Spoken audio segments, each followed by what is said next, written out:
Tu valides avec les juges quand eux sont prêts, tu leur dis 15 secondes.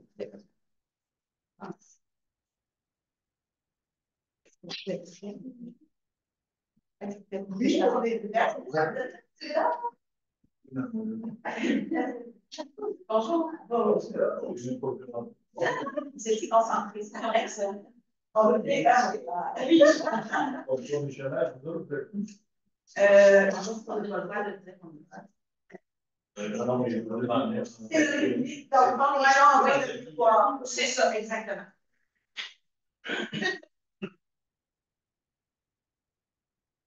Ça passe à la télé.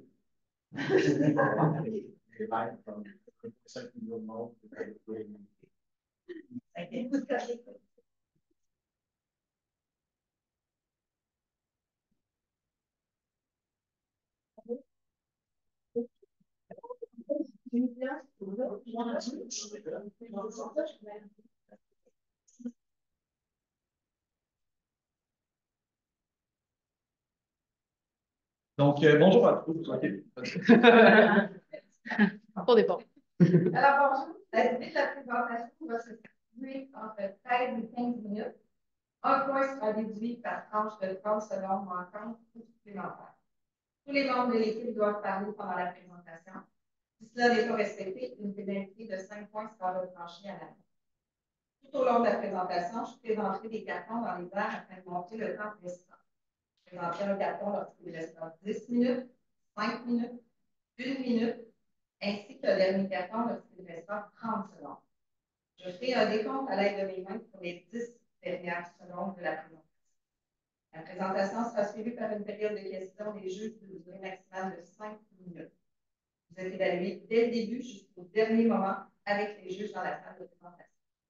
Alors maintenant, je laisse les juges se présenter et ensuite on peut commencer. Faites tout ce que Donc, moi, je m'appelle Charlie, je suis étudiante présentement au bac en marketing en deuxième année. Moi, je m'appelle Émilie Montagne, je suis enseignante à l'université et je suis la police. En général, je suis directeur du groupe Caramel du Québec Wood Expo Bureau depuis 2 ans et j'ai été 10 ans directeur des membres de marketing de la Belgique. J'en fais. Donc, bonjour à tous. Aujourd'hui, l'équipe Optimum, composée de mes collègues Noémie, Julia et moi-même, Benjamin, nous sommes vraiment contents de vous présenter le plan commercial et les stratégies marketing qu'on a développées pour le lancement de votre produit de granules à barbecue.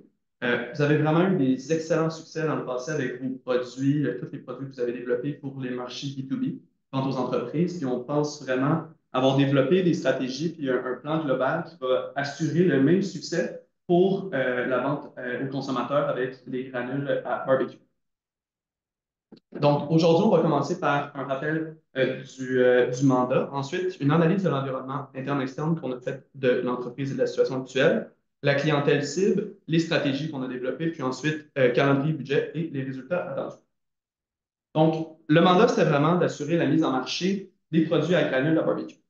À travers de ça, c'est créer des relations d'affaires avec les distributeurs qui vont vendre les produits, définir les régions de distribution que nous, on va amener de façon une bonne transition là, à travers les différents marchés au Québec.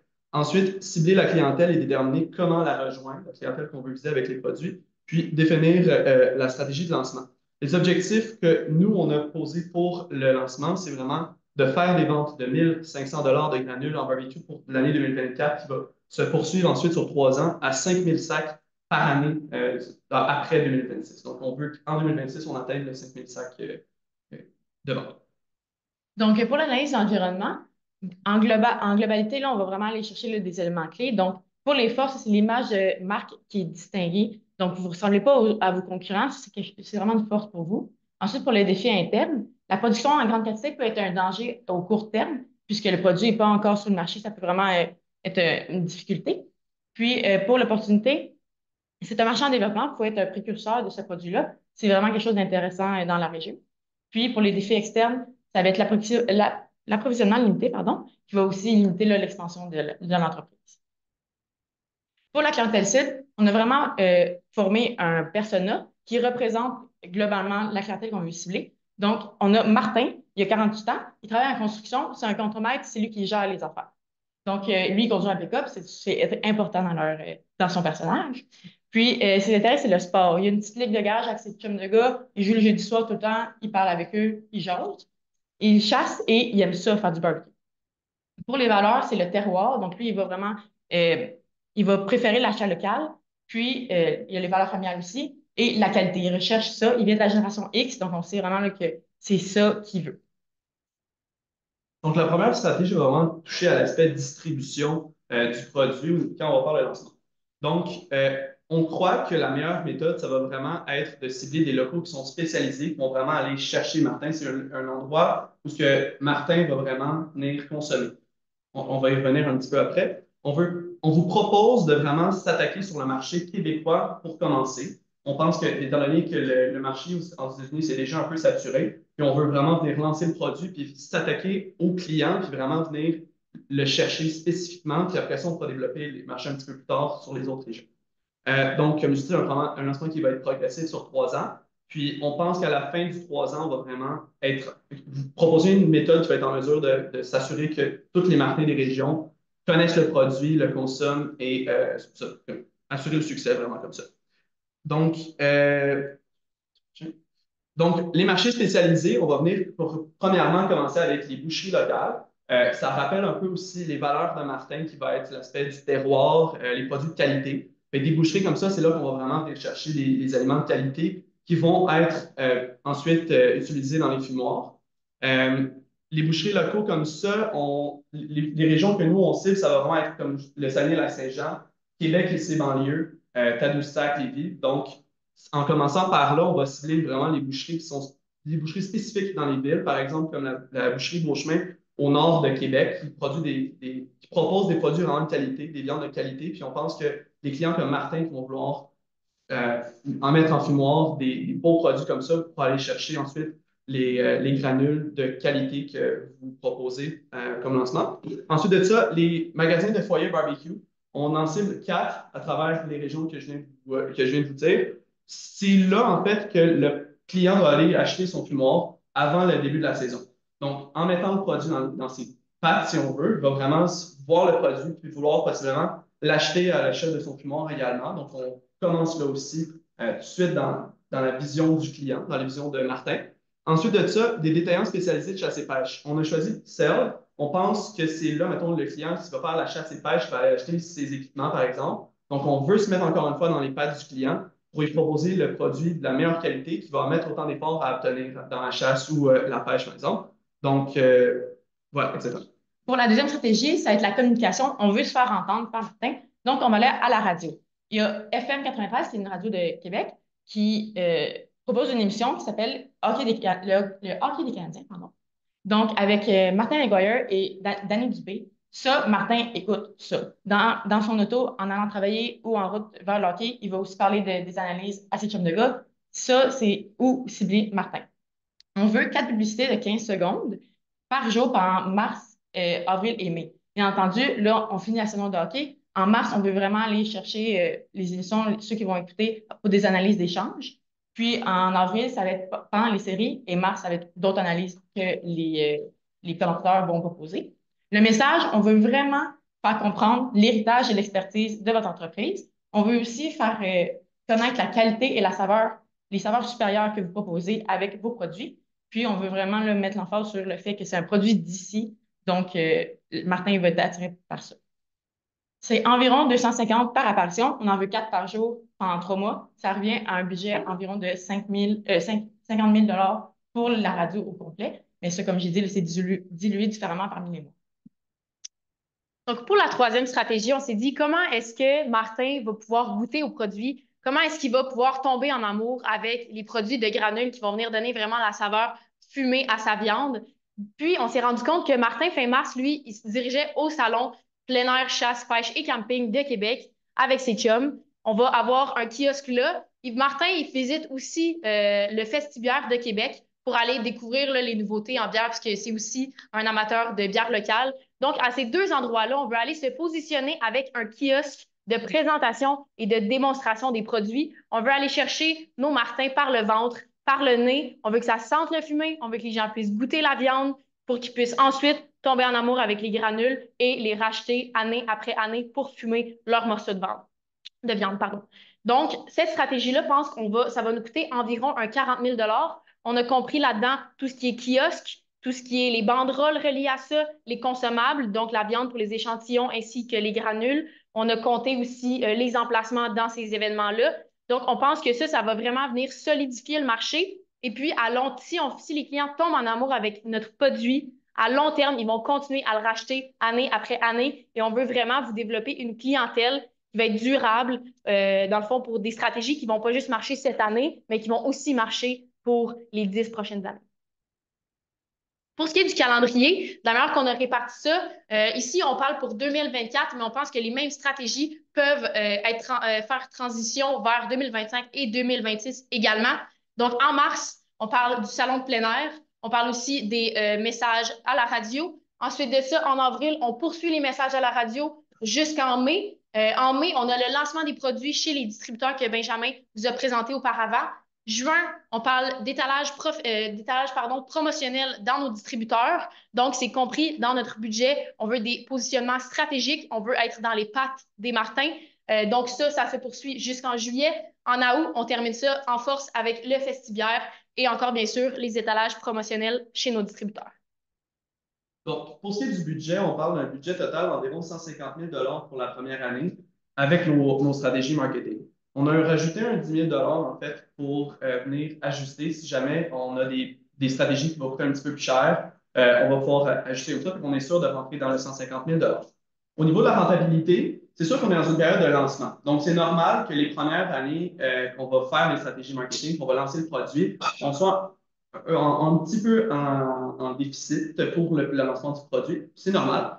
Donc, pour la première année, si on atteint les objectifs de 1500 sacs vendus pour un prix approximatif d'environ 50 $ le sac, on va faire des ventes de 75 000. Vous nous avez dit que votre marge initiale brute était de 50 % pour le produit. Donc, ça nous fait un revenu à peu près de net de 37 500 $ avant les dépenses marketing.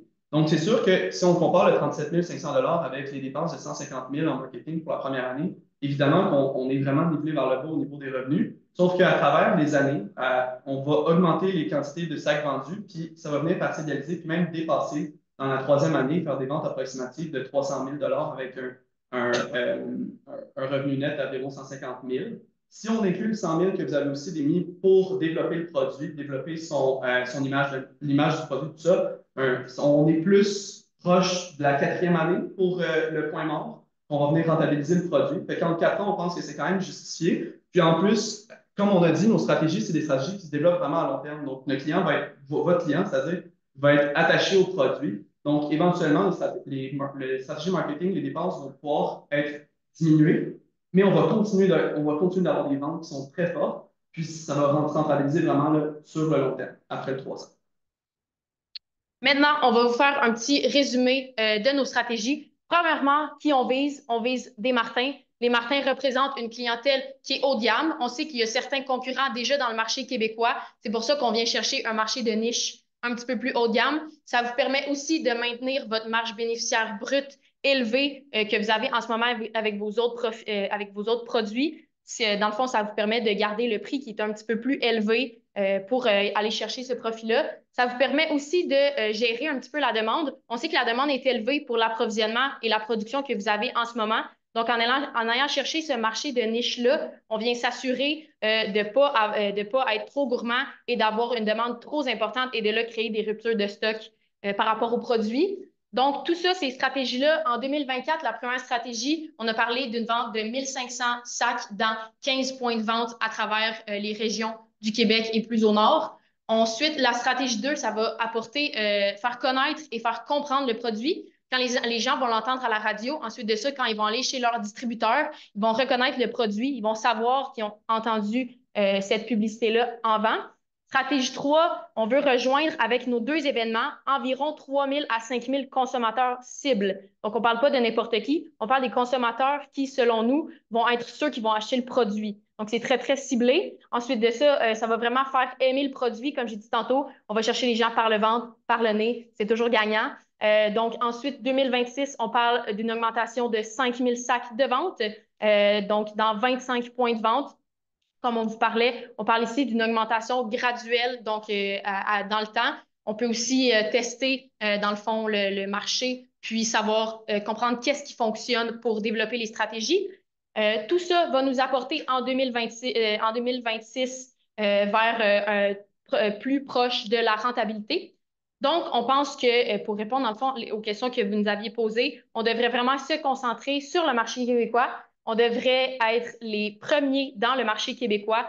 On parle ici là, de facilité, plus de facilité de transport, plus de protection des idées. On parle de valeur locale aussi des clients. Puis ensuite de ça, vous allez pouvoir évaluer pour le marché à l'exportation dans le futur. Donc, c'est des stratégies qui sont aussi transférables facilement chez nos voisins aux États-Unis. Donc, c'est une stratégie qu'on pense qui vraiment va venir vous chercher une clientèle à long terme, durable, qui va acheter les produits année après année.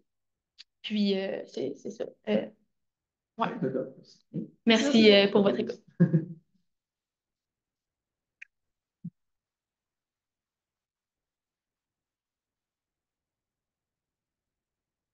Oui, allez-y. Moi, j'avais peut-être une question. Je ne sais pas, dans le fond, vous êtes beaucoup dans le marché local, puis souvent, les ananas, c'est vendu souvent en palette. Il va y avoir 55 une palette. Là, on parle de quelque chose qui est à peu près de la consommation de c'est pas beaucoup. On fait ça dans un été ou pour une famille. Et on va avoir des clients qui vont consommer à peu près 25 sacs dans le été peut-être. À 1535, dans 15 points de vente comme des boucheries ou des trucs comme ça, est-ce que vous pensez que c'est quelque chose qui est réalisable? Vous parlez beaucoup du agrément, c'est beaucoup de distribution autour de l'entreprise de ce projet-là. Effectivement, il y a d'autres régions aussi. Là. Le gros pourcentage des ventes va se faire plus dans la grande région de Québec. Éventuellement, comme on a dit, évidemment, la région de Saguenay-Lac-Saint-Jean aussi va être beaucoup touchée. On va essayer d'avoir des produits qui vont être vendus également. Mais ce qu'on vous propose en ce moment, c'est vraiment des entreprises qui vont cibler la clientèle qu'on veut avoir. C'est sûr, on a fait le calcul, en fait, là, on parle des ventes d'à peu près une vingtaine de sacs par point de vente par semaine dans tous les 3 mois de l'été et un peu avant. Donc, on pense que c'est réalisable. C'est sûr qu'évidemment, on n'a pas été chercher un trop gros nombre de points de vente parce que, comme vous dites, c'est vendu par palette. La palette va pouvoir rester là pendant toute la durée de temps. Dans le budget, on a prévu un montant pour la location de la palette dans chaque magasin. Donc, on pense que c'est réalisable de vendre, mettons, les palettes par entreprise. Les selles, mettons, par exemple, c'est sûr que ça va être une quantité de vente qui va être un peu plus élevée, par exemple, que les boucheries, évidemment, puis on sait que ça ne sera pas peut-être moins que 20 sacs là, par semaine, évidemment, mais les selles vont prendre possiblement plus. Puis c'est vraiment, l'idée, c'est d'aller là, mais ça ne nous empêche pas d'aller dans les autres entreprises également. Mais on pense que là, ça nous donne la possibilité vraiment d'aller chercher notre client spécifiquement.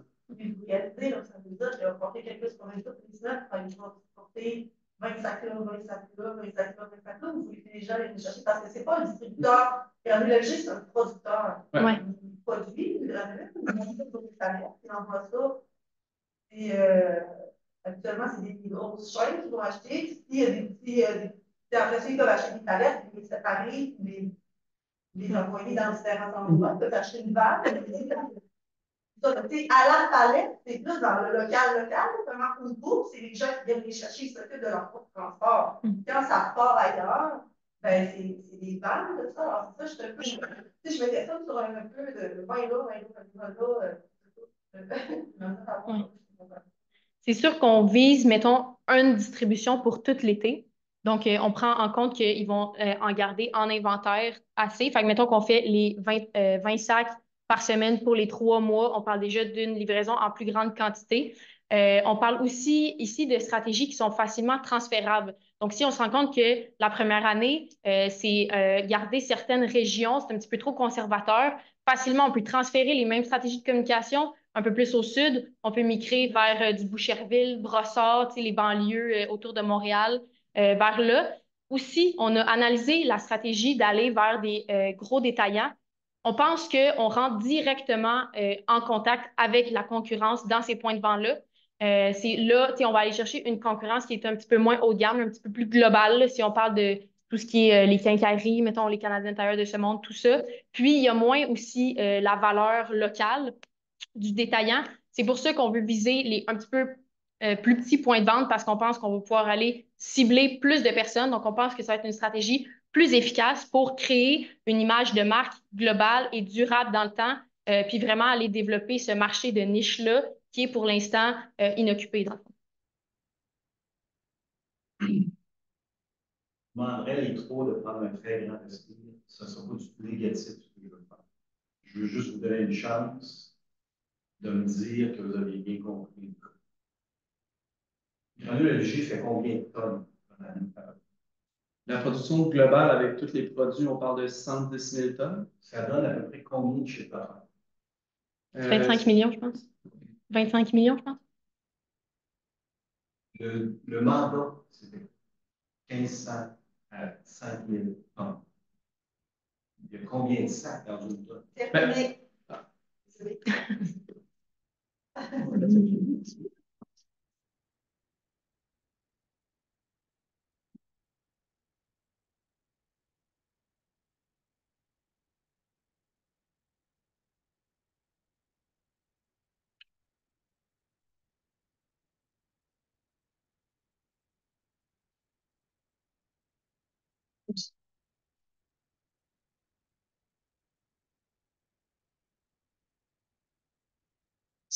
Merci beaucoup pour votre attention et vos questions. Merci.